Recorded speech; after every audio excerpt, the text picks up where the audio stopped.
We're back then with another legendary set showcase for Marvel's Avengers. The set in question will be shown off today will be the Super Soldier set for Captain America. Now you can farm this via elite content. It is specifically the 4 elite boss nodes in the game. It can be any of them and it can be on any difficulty as well. There's just a random chance of it dropping from there.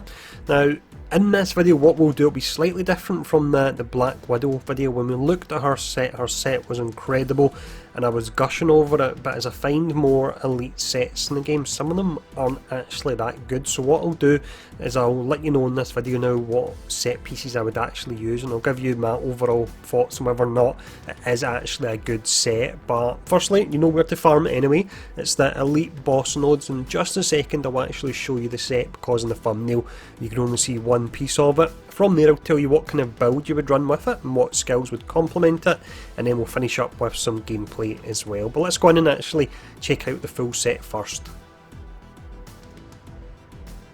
Well, this set then, slots 1 and 2 are pretty disappointing in my opinion, but slots 3 and 4 would work really nice with a tanky setup, and that's what I'll actually show you off when we get to the skills section.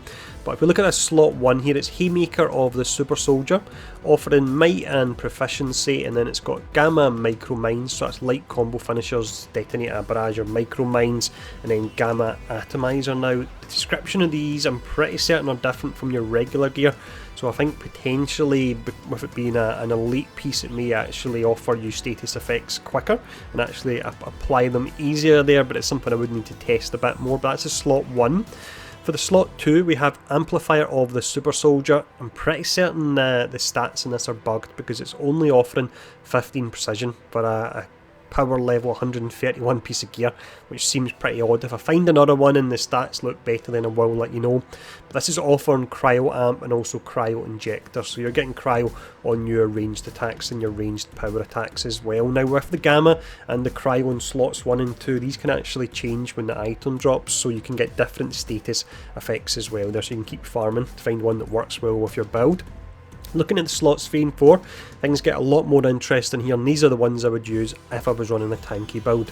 So it's Chestplate of the Super Soldier. It has Resilience and Resolve, then has Defender's Justice, so grants 20 points of shield block energy when successfully parrying an enemy attack. Now Cap already has a skill almost identical to this in its kit, so it means if you go for that skill, you use this as well, then you can double up on the amount of shield block energy you get back when parrying, so you'll never run out. You could say that you could do it all day. It's too easy to miss saying that. He's also got Rally Cry Bulwark, so minus 15% damage reduction when Rally Cry is active, so making you even more tanky damage wise. And then we have Safeguard of the Super Soldier. With this one here, it's offering might and proficiency. We have Rally Cry Breaker, so it's 15% increased damage from Rally Cry, so when you use Rally Cry you'll taunt enemies and you'll do additional damage to those enemies, but with this you'll do even more damage on top of that. And then you have Heroic Assistance, so increases charge rate of heroic support ability by 18%, and of course your heroic support is your Rally Cry. So with slot 3 and 4 you can use your Rally Cry more often, you'll be doing more damage and you'll be taking less damage, and you can also use your shield a whole lot as well. Now very quickly, stat wise, because you would be going for a tanky build with this setup, I would say you would want to go for Might and Resolve and also Resilience there. They would work out great. But let me show you the skills I would use here if I was using this set, and again it would be specifically slots 3 and 4 that I would be using.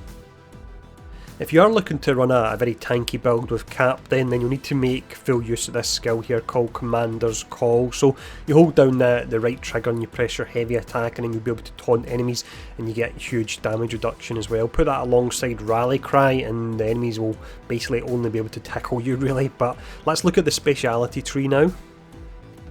Just before we look at this tree here, very quick correction from earlier on in the video then, when you activate Rally Cry it will mark enemies, and that's what that gear piece actually gives you the additional damage from.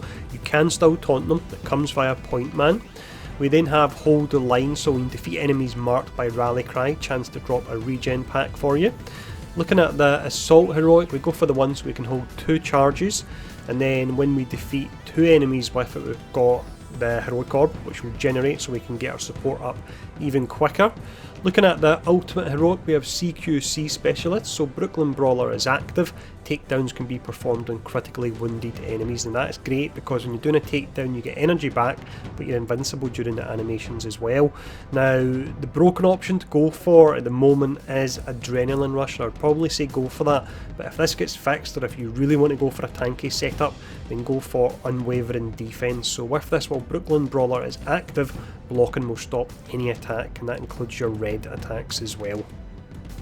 For the mastery tree, there's a lot of options that aren't actually that great here, so there's not a great deal in them. You may say I would use this rather than that, and I probably wouldn't disagree with you at all, but we've got Combo Finisher Mastery. I'll just run over them pretty quick here. Combo Finisher Critical Mastery. Next up we have Heroic Takedown Mastery, very important, so you get your Heroic Orb when you're doing a takedown, which again gives you the high uptime on your Brooklyn Brawler, but also on your Rally Cry.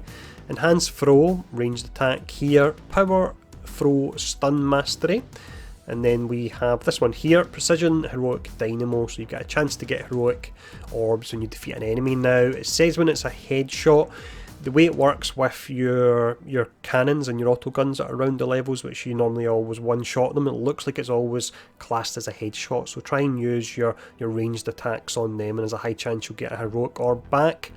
We then have Takedown Energy Burst, so recover 40% intrinsic shield block energy when performing a takedown, and then increase the maximum amount of intrinsic shield block energy. And this one here is the one that's doubling up with, I can't remember if it's slot 3 or 4, but it's one of them, I think it's slot 3 it doubles up with. So Perfect Block Energy, you grant a burst of 20 points of intrinsic shield block when performing a parry. I think that tooltip is exactly the same as that piece of gear, so you'll be getting 40 of that back, which is huge. We then have Captain's Defense Mastery, increases the duration of the Captain's Defense buff by 8 seconds, and when you use this again, you hold down the right trigger, press your triangle, you'll get damage reduction. Use this alongside your Rally Cry, and honestly you can be up against Adaptoids and they just don't do anything to you at all. It's pretty amazing. But next up, it's Intrinsic Rejuvenation. So this one here, defeating 2 enemies with Commander's Parry refreshes all intrinsic shield block energy. You won't be using that often. To use it, you use your right trigger and your light attack, but none of the other options are really that great in this tree. Finishing up here, we have Captain's Intimidation, so increases the duration of taunt caused by Commander's Call by 5 seconds. So you've got your taunt on your Commander's Call, and you've got the taunt on your Rally Cry, and then you've got all the different ways to actually get your damage reduction as well. I think it's probably around about 50%, if not more, damage reduction, and that's before your armour's even factored in there, so really can make them pretty tanky, this setup.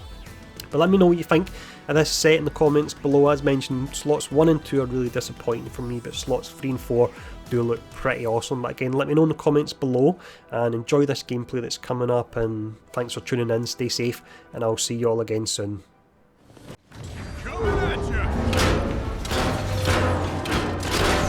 Scratch another bad guy.